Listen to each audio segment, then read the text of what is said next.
Ini ada pemeriksaan ahli kah yang diajukan? Ya. Baik, bismillahirrahmanirrahim. Ada 3 ahli yang sebenarnya sudah dijadwal oleh penyidik untuk datang memenuhi undangan penyidik, yakni 2 ahli pidana. Pertama Pak Ganjar Laksamana Bondan Prapta dari Universitas Indonesia.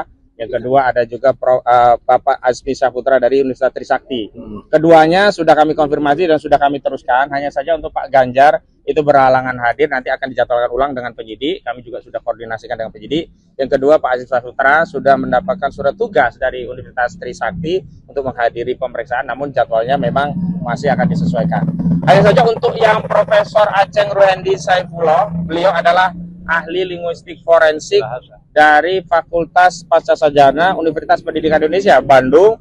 Tadi sudah hadir, sudah juga menyerahkan surat tugas dari kampusnya. Beliau akan memberikan keterangan berkaitan dengan ahli bahasa spesifikasi linguistik forensik terhadap 3 persoalan sekaligus yang memang sudah kami sampaikan pada beliau.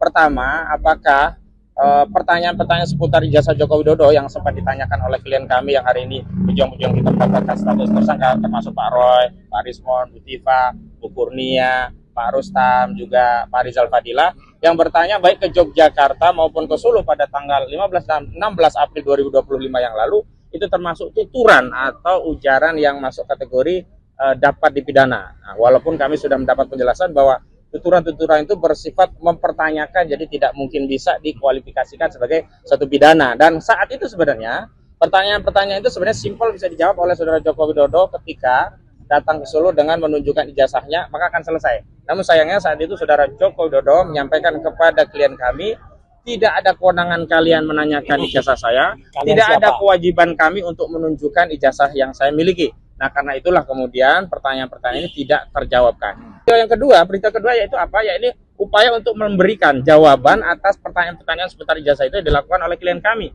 Baik Pak Roy Suryo dengan pendekatan ELA-nya ya, Error Level Analysis, juga kepada juga oleh Dr. Rismon Syani Paresolan dengan kemampuan digital forensiknya, termasuk oleh Dr. Tifauzia Tiasuma dengan keahlian fisiologinya untuk menganalisa sejumlah dokumen-dokumen yang dimiliki, yang diklaim itu milik Joko Widodo. Apa itu? Jadi upaya untuk melakukan penelitian sejak ada upload dari kader PSI bernama Dian Sandi, yang menurut keterangan Dian Sandi ini adalah asli ijazah Joko Widodo.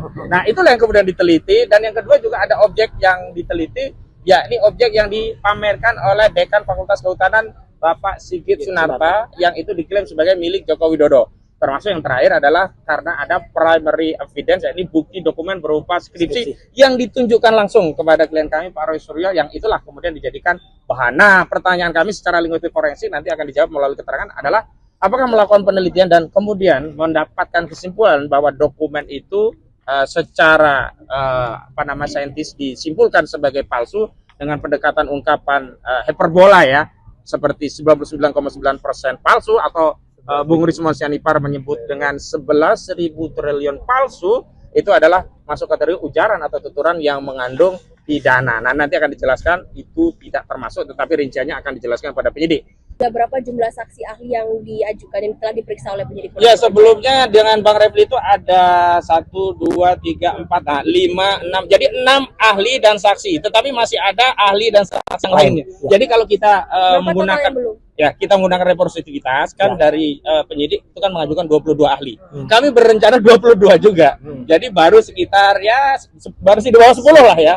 Ya, kita harap rekan-rekan media juga sabar, karena dulu kita mereka memeriksa 22 ahli juga tidak sabar. Jadi kita pun akan menghadirkan saksi dan ahli yang seimbang yang sesuai dengan KUHP yang baru juga diperkenankan. Begitu. Jadi selain Prof Aceng, hari ini juga ada saksi ya. Saksinya antara lain ada di sini, tentu teman-teman sudah ada yang pernah mengenal dan melihat, namanya Mas Michael Benyamin Sinaga, pemilik podcast Sentana. Kemudian Pak Janes Yaan. Terus ada yang menarik, ada yang namanya Krishna Murti. Ya, siapakah dia? Nanti akan ada. Ya, gitu. Ada beberapa saksi tambahan dan kemudian nanti ahli. Saya tambahkan sedikit dari Bang Aka tadi, ahli yang kemudian sempat diperiksa adalah juga Prof Henry Subiakto, kandidat Dr. Didit Wijayanto, kemudian Prof Hamidah yang saya mendampingi sampai dengan malam hari ya, dari Jumat itu sampai dengan jam 9 malam.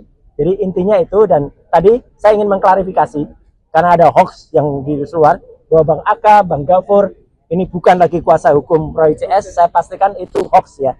Apa yang diceritakan Bang Aka tadi ya, termasuk Bang Asam, itu adalah kuasa hukum kami semuanya. Ada surat kuasanya, clear. Dan yang diceritakan adalah peristiwa-peristiwa ketika Bang Rismon, Dr. Tifa itu memang masih menjadi kuasa hukumnya tim TAKA. Kalau dalam perkembangannya, saya akui memang ada kuasa hukum yang lain, nggak apa-apa. Ya, ada keterlibatannya nggak apa. Saya juga masih ikut dalam kuasa hukum dan itu biasa. Seorang prinsipal itu bebas. Ada kan teman-teman kan dengar juga, ada Prof. Denny Indrayana, ada juga LBH Muhammadiyah.